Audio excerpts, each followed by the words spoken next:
negócio. Este é o Conversas Cruzadas aqui na TV Com, discutindo nesta terça-feira o salário mínimo regional. Nós temos pelo portal de voz a pergunta do André Cordeiro. Vamos lá? Não é mais conveniente a negociação direta entre as partes? A lei não engessa as relações de trabalho?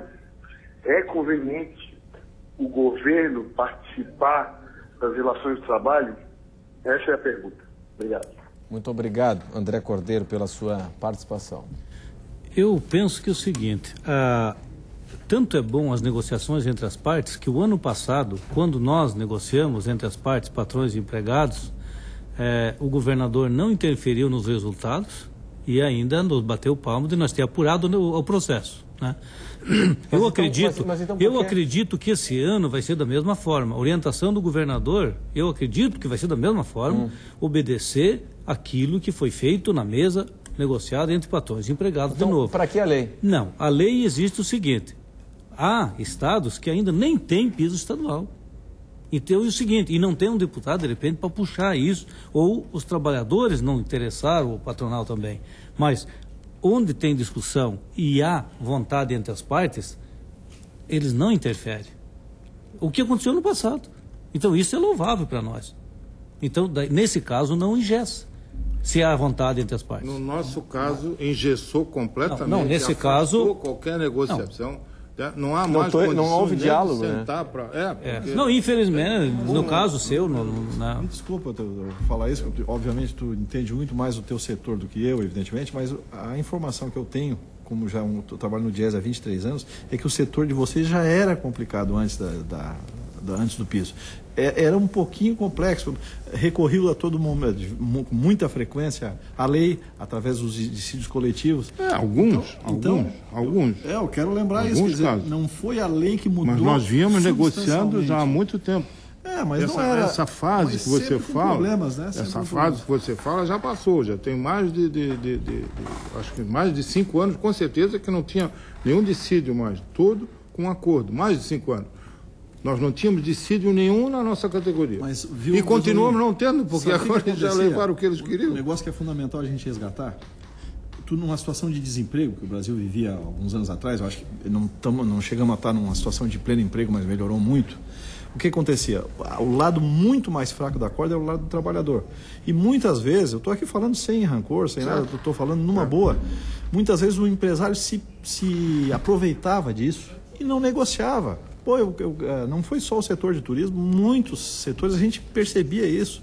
Numa situação de desemprego, onde o trabalhador está com medo de perder o emprego, ele não se mobiliza, né? Diferentemente desse momento.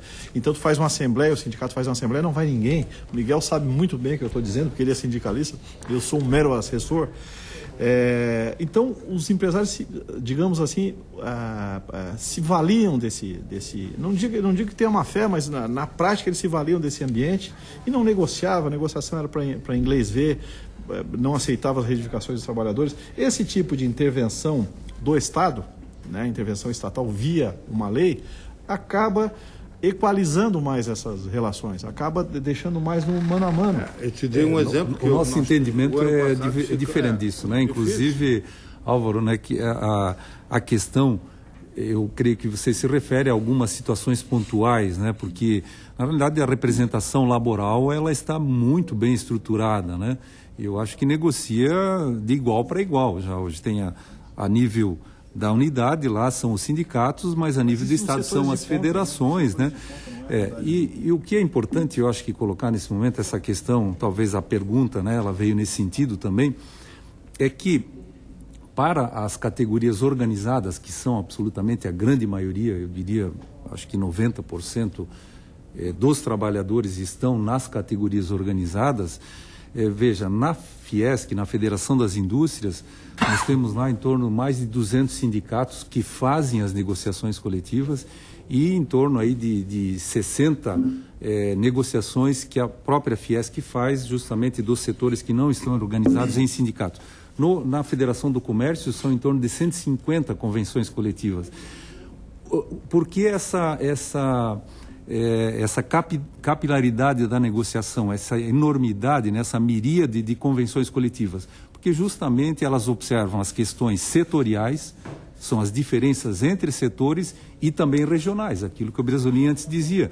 Então, você vê que não pode ser adequado você definir uma realidade para uma cidade que tem um desenvolvimento econômico maior, seja aqui no turismo Florianópolis ou São José, Palhoça, que tem um desenvolvimento industrial como o norte do estado, o sul, né, com lá uma cidade pequena, lá no interior, afastada, são realidades diferentes.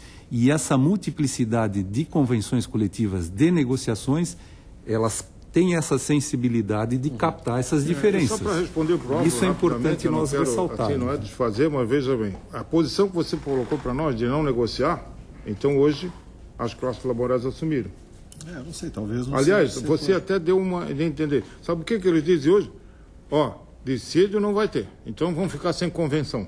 Esse é o discurso hoje. Não precisa. Mas isso é pontual, viu? Os empregados é que estão dizendo isso hoje. Vou colocar uma coisa aqui, é o seguinte, as convenções, até para deixar bem claro aqui, é o seguinte, na questão das convenções, nós estamos falando somente de piso, mas o piso é um dos itens de 50 cláusulas num acordo. É isso que eu ia falar. Aqui, se soma, tem empresa que até hoje, esse é o problema, que às vezes tem que vir lei de cima para poder regulamentar alguma coisa. Porque existe a lei 10.101, desde 2000, 19 de dezembro de 2000, que é a participação nos lucros ou resultados. Tem empresa que até hoje não implantou. Enquanto que, olha, eu vou dizer uma coisa, no nosso grupo, 95% tem, né, a participação dos resultados. Setor de alimentação. Setor da alimentação, né? Então, o trabalhador agora, em março, então, vai ter milhões, que eu não tenho levantamento agora, no comércio, pessoal gastando dessa participação dos lucros negociados ano passado pelos sindicatos, né? Obedecendo a lei. Outra coisa, as nossas convenções têm auxílio escolar, tem o prêmio assiduidade, né? Que também as empresas pagam, que nós negociamos, tem as cestas básicas, né? E vai indo por aí. Agora eu lhe pergunto o seguinte, saindo de um reajuste no piso de 28%, como é que eu sento para negociar com o sindicato laboral? Olha, eu vou dizer uma coisa, nós do grupo da alimentação, inclusive, nós temos negociado, né? Eu vou dizer uma coisa, não está assim, jogando-se essa questão do piso estadual muito na mesa, não. Nós estamos buscando mais do que isso. Pessoal, nós estamos sobre a hora mesmo. Não posso fazer só uma observação? Lembrar o seguinte, esse 28% é só esse ano. Tá? Ano que vem, o ganho real do salário mínimo vai ser 3%, porque é o PIB de 2011. Vamos ficar quantos anos para absorver isso? Não, isso absorve em 28%. Bom, pessoal, nós estamos sobre a hora. Só para concluir o seguinte, então, o governador recebeu o acordo, vai receber o acordo, o governo prepara um projeto e encaminha para a Assembleia aprovar. É assim que funciona. Reunião amanhã, viu? Reunião amanhã, às 14 horas. 2 da tarde. É. Ok. Obrigado pela atenção. Nós estaremos de volta amanhã, 10 da noite. Tchau.